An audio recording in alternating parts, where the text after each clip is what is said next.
সুপ্রিয় দর্শক, আপনারা দেখছেন এসপিএন বাংলা টিভি। দেখুন ও সাবস্ক্রাইব করুন এসপিএন বাংলা টিভি, দেশ ও মানুষের কথা বলে। আমাদের মাঝে উপস্থিত আছেন আজকে অনুষ্ঠানের প্রধান অতিথি আমাদের রিঙ্কু আপা। আপনারা ওনাকে অনেক অনুষ্ঠানে দেখেছেন। তিনি একজন ব্যক্তিগত জীবনে একজন আইনজীবী,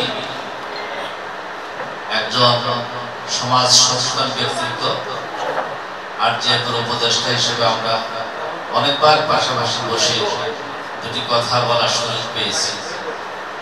মঞ্চ উপবিষ্ট আছেন সাংবাদিক নেতা জাকির হোসেন, আর যে চেয়ারম্যান দুঃখ প্রকাশ করে বলেছিল যে সাংবাদিক নেতা জাকির হোসেন দর্শক গ্যালারিতে বসে থাকবে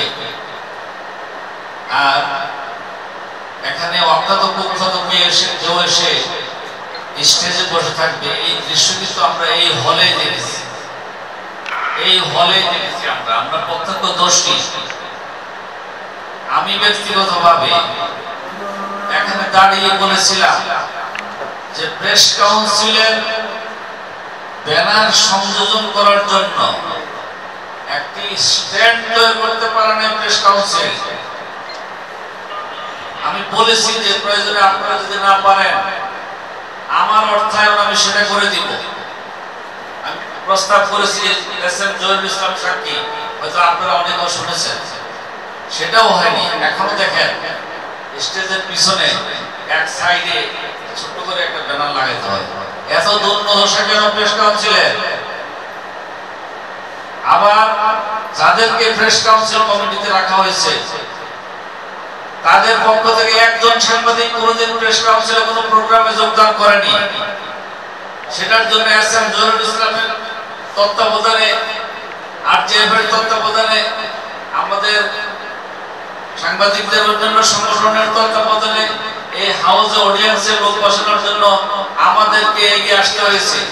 যাদেরকে এখানে স্টেজে বসাইছে তাদের পক্ষ থেকে একজন সাংবাদিক কোনদিন প্রেস কাউন্সিলে কোনো প্রোগ্রামে যোগদান করছে কিনা সেটা আমার জানা নাই। আমি কিন্তু অন্তত 200 প্রোগ্রামে অ্যাটেন্ড করছি এখানে। এই প্রেস কাউন্সিল আমরা চাই না। যখন সমাজ সংস্কারের কাজ চলছে, যখন বৈষম্যহীনতার আন্দোলনে ছাত্র জনতা এবং সাংবাদিক জীবন দিয়েছে, যাদের জীবনের বিনিময়ে, আত্মত্যাগের বিনিময়ে বৈষম্যহীন বাংলাদেশের পুনর্জন্ম হয়েছে, আমাদের এই সকল বৈষম্য দূর করতে হবে। প্রেস কাউন্সিলের সকল তত্ত্বাবধানে সাংবাদিক সংগঠন সমূহের অংশগ্রহণ বাধ্যতামূলক করতে হবে। সে বিষয়ে পরবর্তী সময়ে রুরাল জার্নালিস্ট ফাউন্ডেশন বজ্রকণ্ঠে আওয়াজ তুলবে, আমরা তাদের পাশে থাকব। আজকে যাদের বিদেহী আত্মার মাগফিরাত কামনা করার জন্য এসএম জহিরুল ইসলামের নেতৃত্বে রুরাল জার্নালিস্ট ফাউন্ডেশন যে দোয়া আমাদের আয়োজন করেছে, এজন্য তাদেরকে জানাচ্ছি আন্তরিক ধন্যবাদ ও অভিনন্দন। যারা জীবন দিয়ে আমাদেরকে দ্বিতীয়বারের মতো স্বাধীনতা দিয়ে গেছে তাদের প্রতি কৃতজ্ঞতা জানাচ্ছি, তাদের রূহের মাগফিরাত কামনা করছি এবং তাদের শোক সন্তপ্ত পরিবারের প্রতি সমবেদনা জ্ঞাপন করছি।